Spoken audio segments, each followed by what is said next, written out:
So this chapter marks the ending of Garp versus Kuzan and the Blackbeard Pirates, as well as his rescue mission trying to get Kobe back. And it opens up with us seeing how Kobe actually got captured by Blackbeard in the first place, because we're going back to the incident on Amazon Lily where Blackbeard invaded in order to get Boa Hancock's devil fruit. That ultimately didn't happen, and we're seeing that the Marines that were there weren't able to get permission to challenge Blackbeard, considering that he was a Yonko. And Blackbeard essentially demands that he wants 800 Marine soldiers and a battleship. But then Kobe steps in and says, well, instead of all that cool stuff, how about you just take me alone instead? And the Marines there are cool with it because Kobe is a part of Sword, and Blackbeard's like, you seem to be quite overestimating yourself. But it somehow happens. Like, Blackbeard takes Kobe instead of taking a Marine battleship and 800 Marines. I just think that he's getting the raw end of the deal here, especially considering what happens at the end of this chapter with Kobe making it out of here. But we're coming back to Hachinosu in the present time, where we see Pizarro using his island fruit to manifest this giant hand to destroy Sword's ship that's departing the island right now. That was actually the cliffhanger from the previous chapter. And as the hand was coming down, Garp had gotten into that exchange with Kuzan where they both traded punches. And while Garp is still on the ground, he's giving instructions to the top 3 Sword members here, Cruz, Helmeppo, and Kobe, saying that, like, you know, hey, you can save them. Kobe, you destroy the hand. Cruz will protect the ship from the debris. And then Helmeppo,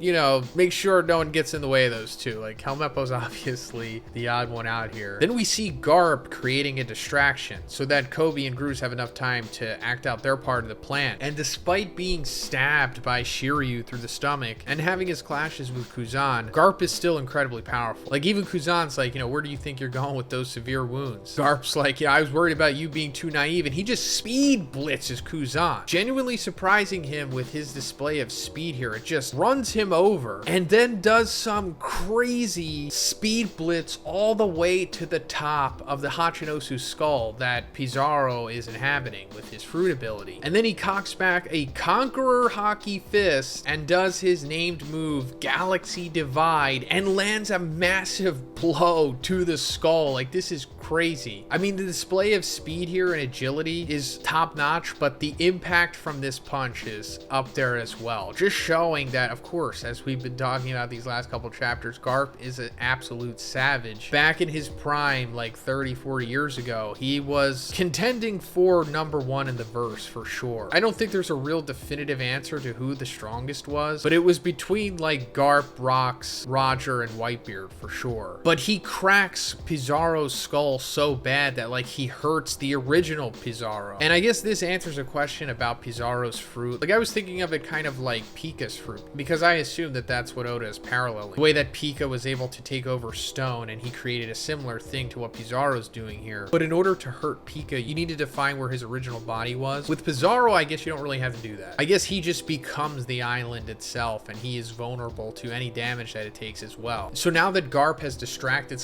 / injured Pizarro enough, Kobe's able to make his move and destroy the hand. But before he's able to do it, we get this flashback to Kobe's MC journey here, I guess you could say, because we see that before Kobe had his growth spurt, while he was training with Garp initially along with Helmeppo, he said that, you know, he's just a normal person and he doesn't have talent for fighting, increasing the effort tenfold. So he essentially has to train 100 or 200 times harder than anyone else. And like, despite getting injuries, he's wrapping up his hands and he's continuing to train. We also see him punching Garp's battleship bag, which of course a callback to what we saw previously with Garp originally training on that thing. He kind of invented that, but then also showing that to Kuzan, and we're seeing like the lineage here, Garp, Kuzan, Kobe, all doing the same training. And I get what Oda's trying to do here with this narrative of, you know, if you don't have any talent yourself, just train extra hard, guys, you'll make it. And he also tried to apply this to Garp, and to be honest, I just don't buy it. I mean, I understand it, of course, but realistically, Garp, Kobe, and Kuzan are all absolute savage. They were born to be savages. Like, it's not just because like you train 200 times harder than everyone else that you're going to become 200 times better than everyone else. You have to have inherent talent the way that these characters do. And it's especially proven in this next sequence because as Kobe is going up to punch the hand, we see Conqueror's Haki coming from him. Yes, the black and red lightning is emanating from Kobe's fist, just as it does from Garp's in the previous scene. So I'm pretty sure this is confirming that Kobe has freaking Conqueror's Haki. And it goes back to what I was saying, he has inherent talent to be able to become this powerful. Like, we don't need to have this whole shadowed MC journey to him. Like, we know that he trains and whatnot, but don't act like he's some underdog. There's only a handful of characters who have Conqueror's Haki, and now Kobe is one of them. And his resulting attack here, Honesty Impact, is so powerful that of course it destroys Pizarro's gigantic hand. This is one of the best feats in the series already, I think. I mean, I don't think it's too far-fetched to say that this is like at least Yonko Commander level feat, right? I do think that once we come back to Kobe after this arc, he will have probably ascended on the power scale once again, and he will be a full-blown commander level. Like, that's how fast Kobe progresses in this series, and like he progresses in power just as fast as Luffy, if not even faster than that. But regardless, I think that at the very end of the series, if not a little bit before that, Kobe will for sure be an admiral. But after destroying Pizarro's hand, Gruz is able to muster his own impressive feat here with his clay devil fruit ability and making like this clay web to stop the debris from falling on the ship. Then afterwards, with the assistance of Helmeppo, they're able to get back on the ship, but of course Garp isn't there. He's kind of just staying behind so that they can get away. And it goes back to what Garp's whole purpose was in his old age at this point, and it's fostering the next generation, where he says, "You are all the future of the Marines." And in the ending sequence, we see that Garp is essentially fully defeated here by Kuzan, and we see that he's been stabbed through the chest with an ice spike. Now, I was talking about this in the spoilers, and now that I get to see it, I think that maybe Kuzan has just gone through the original wound that Shiryu made. I mean, I can't tell for sure because the perspective is odd, but it kind of does look like he's maybe going through the existing wound that Shiryu made.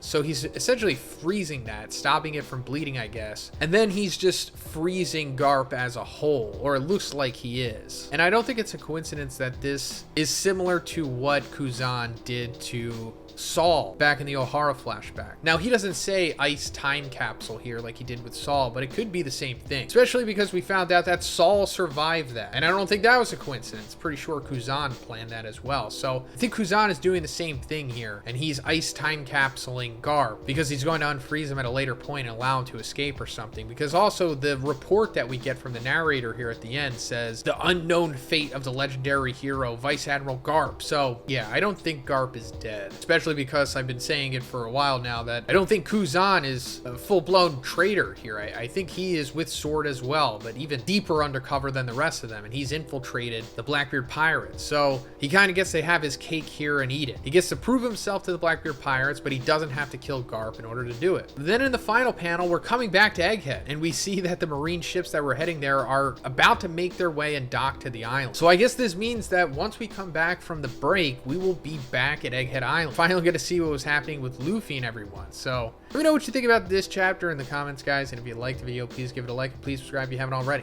Have a great day. I'll see you in the next one.